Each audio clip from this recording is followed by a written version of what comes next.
Good afternoon, Keith Tebow with you today. We're continuing our look as we prepare for students to get back into the classroom.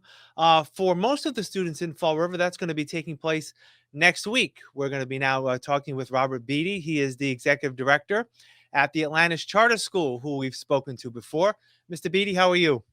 I'm doing well. Thank you for having me, and good to be here. Yeah, thank you.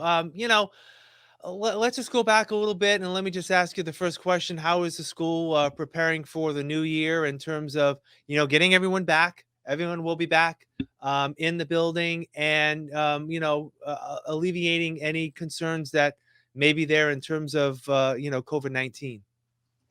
Sure. Yeah. Thank you. There's been some changes over the course of the last couple of weeks. We continue to be as flexible as we possibly can as we try to keep obviously our focus on the educational experience of the kids. So, the biggest news over the last couple of weeks has been the Commissioner of Education's intention to institute a mask mandate across all schools K to 12. Certainly for us, we are a K to 12 district. We're on one campus.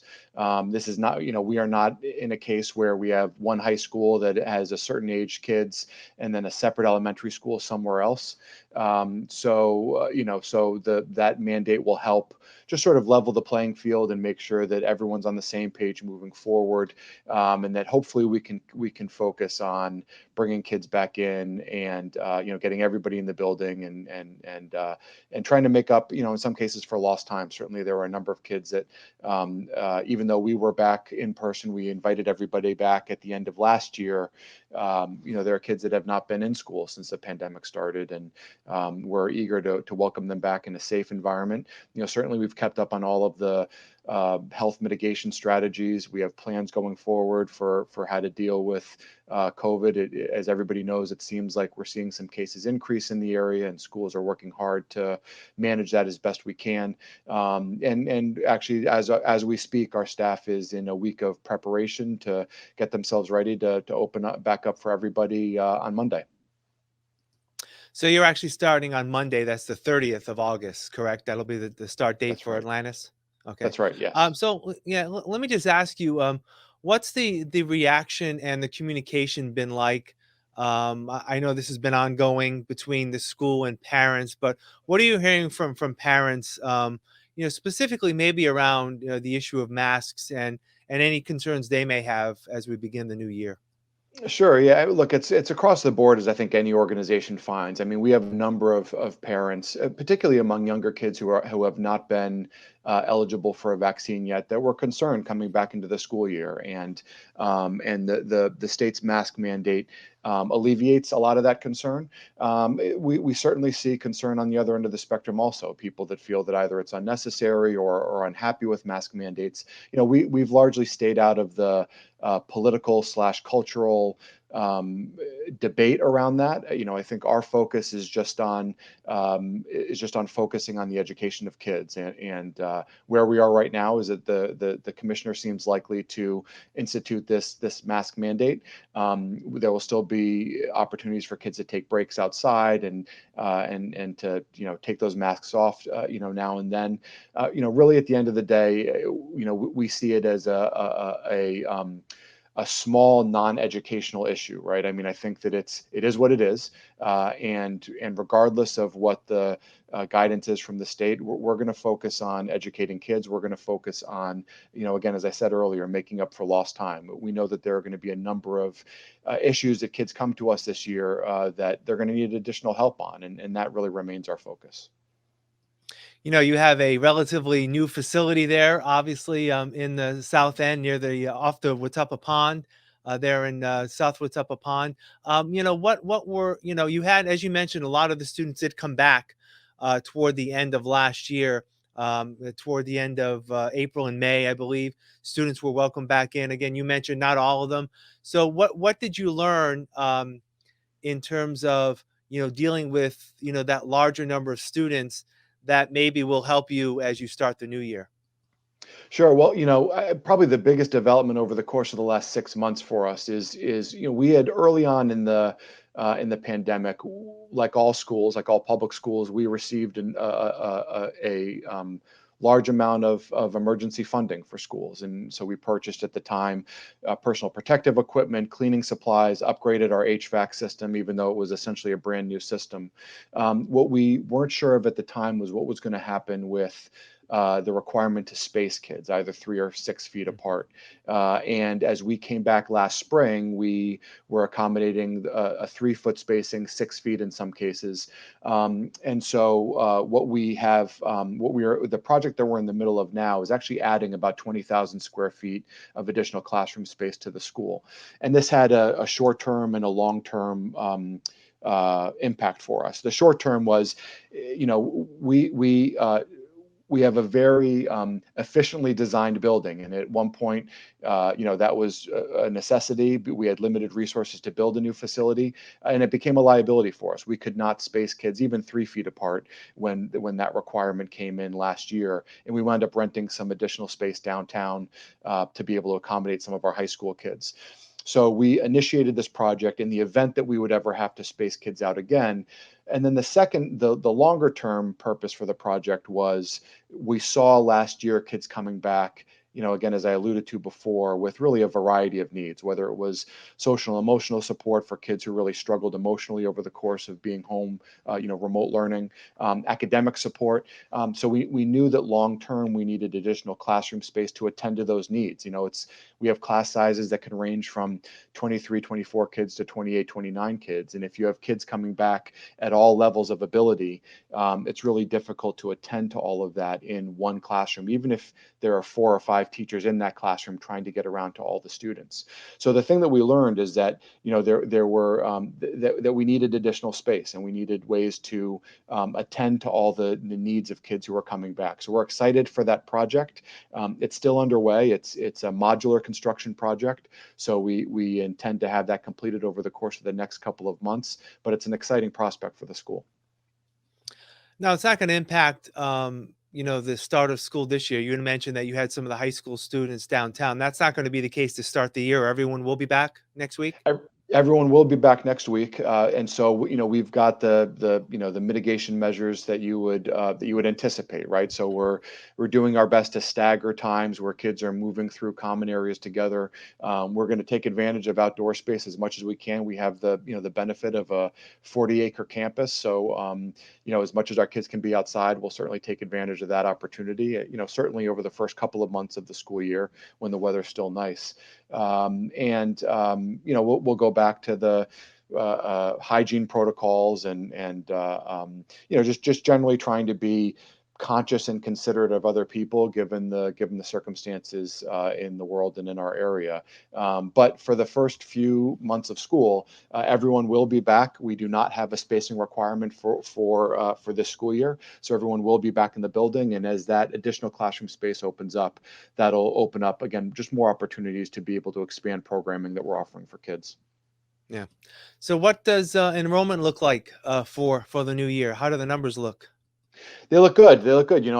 One of the bittersweet things for me every year is, we're honored to have interest, especially in our at the K-8, at the element and at the elementary level in particular at Atlantis. But it's tough. We have about 500 students on that waiting list. And we would like to serve as many kids as we possibly can. So we don't like having that restriction on letting kids in off of the wait list. We're just, as we've been talking about, limited by the size of the building and the size of our program. We do still have spots available at the high school level, and we've been advertising and hoping to get any kids and families that might be interested in our high school program. We've been inviting them to come take a look at us and to put in an application. At the end of the day, we anticipate serving about the same number of kids we've been serving for the last couple of years, which is somewhere right around 1,300 students from kindergarten through 12th grade. Yeah. All right, let's talk about some of the exciting new initiatives at the school this year. I guess let's start academically. Are there any new initiatives that students can expect to see when they start the new year? Yeah, we're excited about a lot of growth in our program. One of the things that sticks out to me is we've committed some resources towards expanding our arts and electives programming, and so that's great to see. That was something that, as we moved into our new campus, there was limited space and limited resources to have a really robust and comprehensive arts program, and so we've hired some additional staff. We've been able to find some additional space and additional resources to be able to expand those offerings. We continue to expand our Career Academy program. So again, that's a program where our high school students, and we'll expand some of these offerings down to middle school over time.